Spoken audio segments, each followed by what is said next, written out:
Hello everyone, my name is Matt Barr. I'm the sales director for LCBA, and today on this video we're going to show you how to properly apply for your Pennsylvania Fraternal Insurance License. Now, why would you get a fraternal insurance license? For those of you maybe who are new to insurance or who have ever thought about possibly getting started in insurance, a fraternal license can be a great tool which will allow you to have an insurance license without having to take or worry about that big, scary state insurance exam. Now, it's easier than you think, given that all the steps are done properly on this video. It's safe to assume that after roughly about 30 days, you should already have your insurance license. What I'm going to do is go over 3 steps in this video. First step being, we're just going to show you the proper site to go to in order to get the proper insurance license. Step number 2 is how to get fingerprinted, because you will need to know how to set your fingerprinting appointment and you will need to take care of that yourself. And then also step 3, the state department is going to send you a letter which basically denies your insurance license. You're going to need to know how to handle that and how to respond. And LCBA has a form specifically designed for that, which should turn your insurance license around right back to you fairly quickly. So just to be clear, let's have a disclaimer here. This video is only made for Pennsylvania resident insurance license folks who wish to apply for their fraternal license. This doesn't show you how to renew a license. This doesn't talk about if you've already been licensed before. And this only goes over fraternal insurance licenses, no other lines of license. Okay, so without further ado, let's get started. Okay, first step, let's go to Google. That's where everything starts here, and type in Pennsylvania Department of Insurance. Now it's going to be should be the first link that comes up here, Pennsylvania Insurance Department Home. You can also get there just by typing in www.insurance.pa.gov. That'll take you to the site. From here, we're going to hover over licensees, and we're going to go down to how to apply. Okay, now you scroll down here a little bit, and it talks about resident insurance producers. There's 2 links here that you'll see, Circon and Nipper. I prefer Circon. I'm just more familiar with that site, so that's the site that we'll use here today. This takes you to a new page. You're going to scroll down a little bit and you see where it says apply for license. You're going to click that. And now here it's going to show you a couple of options. We want new insurance licenses. That's what we're applying for, a new insurance license. And then a drop down and we see resident or non-resident. Once again, this is for a resident producer, and we are not applying for a firm. We are applying for an individual. Let's go ahead and click continue. And they're going to need your email address to get started. This is the email address that they will send you updates and notifications, so that's important. Make sure it's an email address that you use regularly. Go ahead and click continue. And now here they're going to need a little bit of information to start. I'm going to type in my information here. You're going to type in obviously your last name, your social security number, and then also confirm your social security number.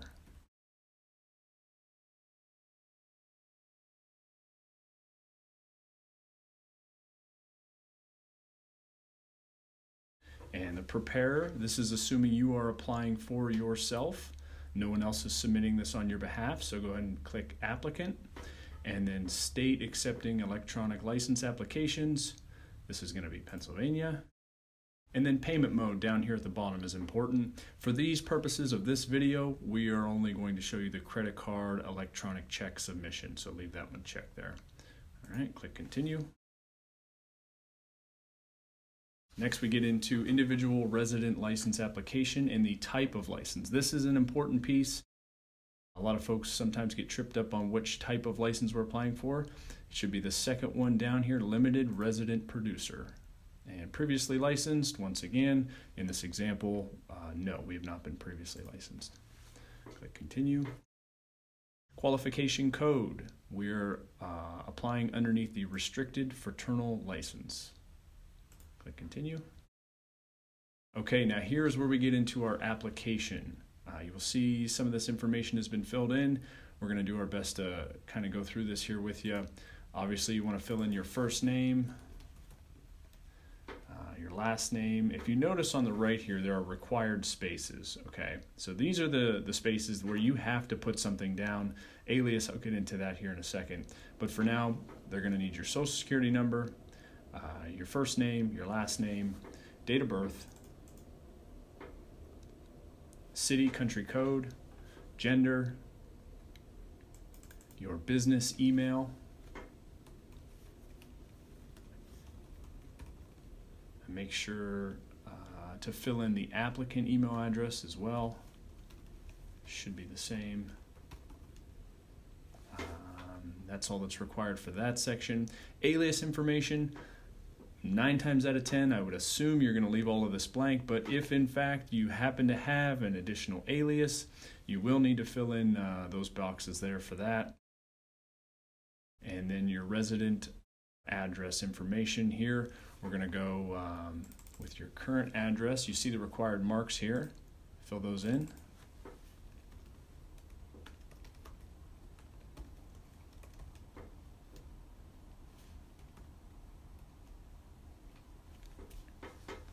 And then your business address. This is obviously the place where you do your business.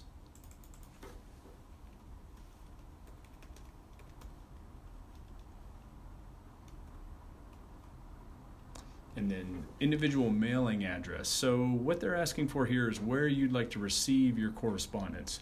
Some folks prefer to have the mail come directly to their business. Other folks wish to receive that at home. So choose from one of the two options that you've listed here above, and that should get you started on that.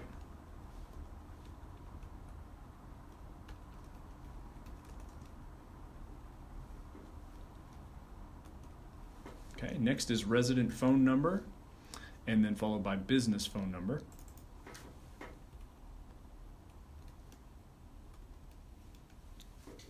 And business fax number, you can see there's no required listing there. If you feel like you wish to list that fax number, you can fill that in there. And then we're going to click continue. And this brings us to employment history. So if you look at this first section up here, you'll notice they want an account for the past 5 years. And this is in, I believe it says here, it should be in descending order. So your most recent employer first, and then going backwards from there. Another thing to consider on this section is your months and dates, your years have to match up. So you can't leave any gaps of employment in these sections. I'm going to go ahead and fill this in here now.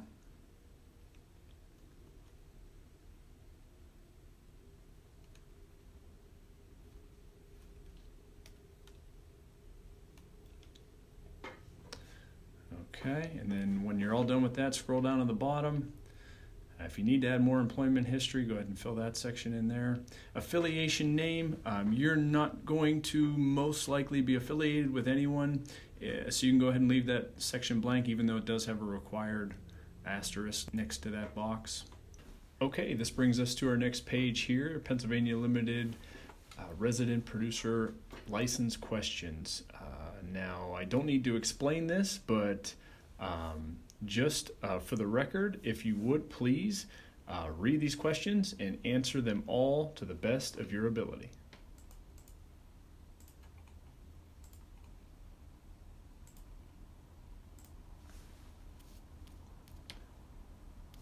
Now, I should be clear, answering yes to some of these questions does not relate to an immediate decline of your application.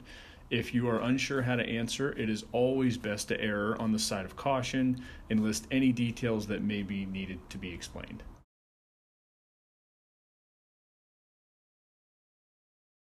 Okay, next is the attestation page. Simply put, this is your official statement proclaiming that you were truthful in filling out this application. Click agree and continue.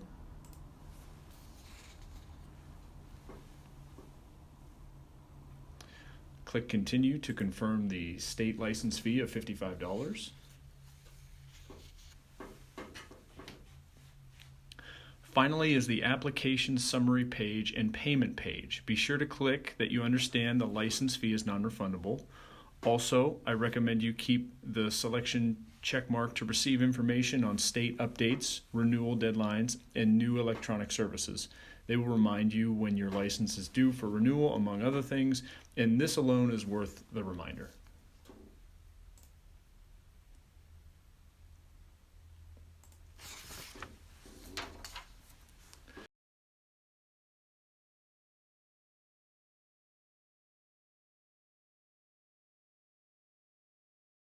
Lastly is the payment page. Be sure to select the payment mode, credit card, or e-check. Simply fill out the payment information correctly, and this will complete the application process.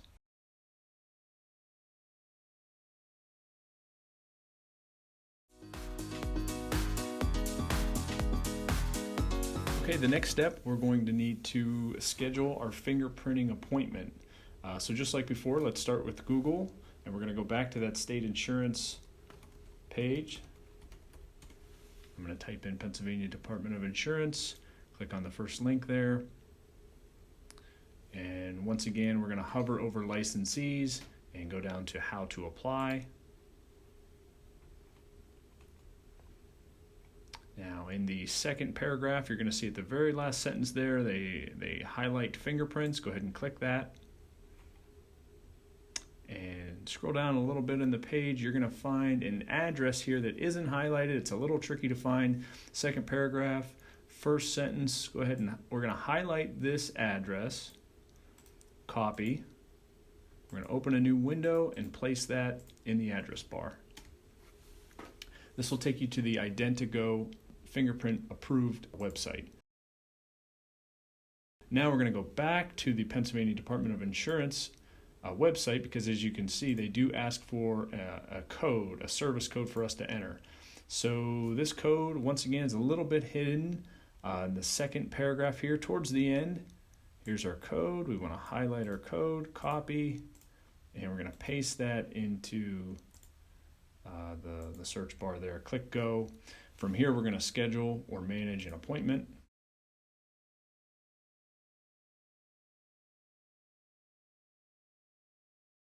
Fill out all that is required information: first name, middle and last name, date of birth, and date of birth confirmation.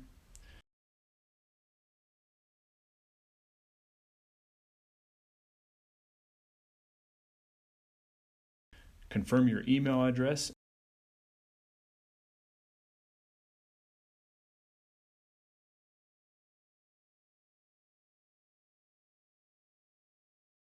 and select next. Next, answer the citizenship questions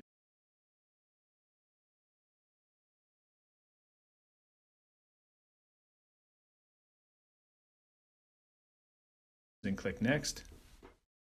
The next page shows some additional personal questions and a place where they ask if you have a coupon code. For the purposes of this example, we do not have a coupon code. Click next. Here we find more personal information such as height, weight, hair color, eye color, language, gender, race, and ethnicity.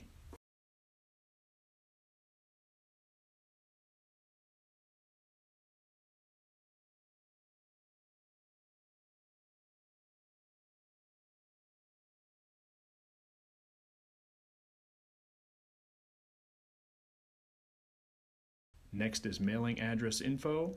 Fill this in and click next.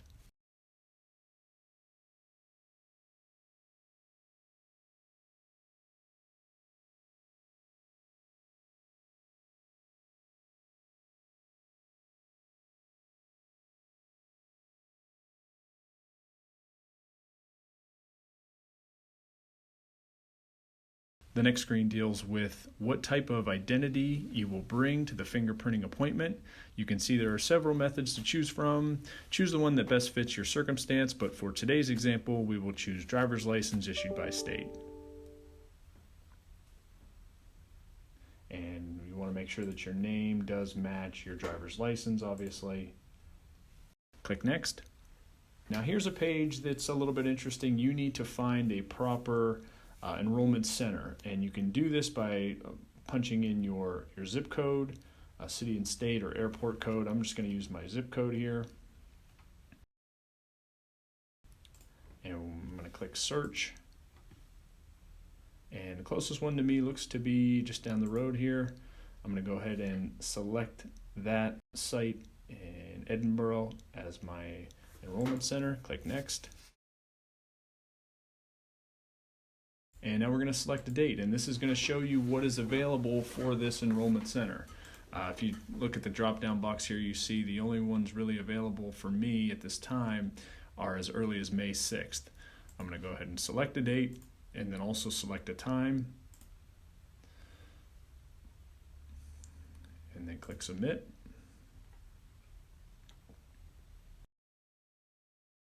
And once again, they just give you information here to show that it is $23.85 as the estimated amount due. Cash is not accepted, and major credit cards will work. Okay, you go ahead and click done, and you are all set. You pay for that when you show up to get your fingerprinting done, and you have your appointment code set. Okay, so you're almost done. Lastly, there's one little step that I talked about in the beginning. I feel like this trips up quite a few folks when they try to apply for a fraternal license. It's not that it prevents them from getting their license, but the step is so small that they forget about it and the application just takes longer to finalize. Upon completion of your application being submitted to the insurance department, within the next couple of weeks, the Department of Insurance will send you what we call a rejection letter. We call it a rejection letter because the Department of Insurance reviews your application and in a sense denies your application for the time being. This is where LCBA comes in. We give you the proper form to be signed and notarized back to the insurance department. This form will authorize you to be a licensed individual in the state of Pennsylvania under a fraternal license. Please keep in mind you have 60 days from the date of the denial or rejection letter was sent. Now, for many of you who have made it this far in the process, all that remains is a review and approval or denial of your application. Most times you'll be approved shortly after, and then you are free and clear to offer insurance products in the state of Pennsylvania. Please remember, fraternal limited lines license have production caps, and if you find yourself coming close to those production caps, you should ultimately look to get your full-blown insurance license in the following year. So that's it. I just want to say thank you for the time today. If you're interested in this process and wish to get started, or if you just have some general questions, or you find yourself getting stuck, I'd be more than happy to help answer those questions for you. Please give me a call at any time or email me. I'd be happy to help. And once again, thank you. I appreciate your time.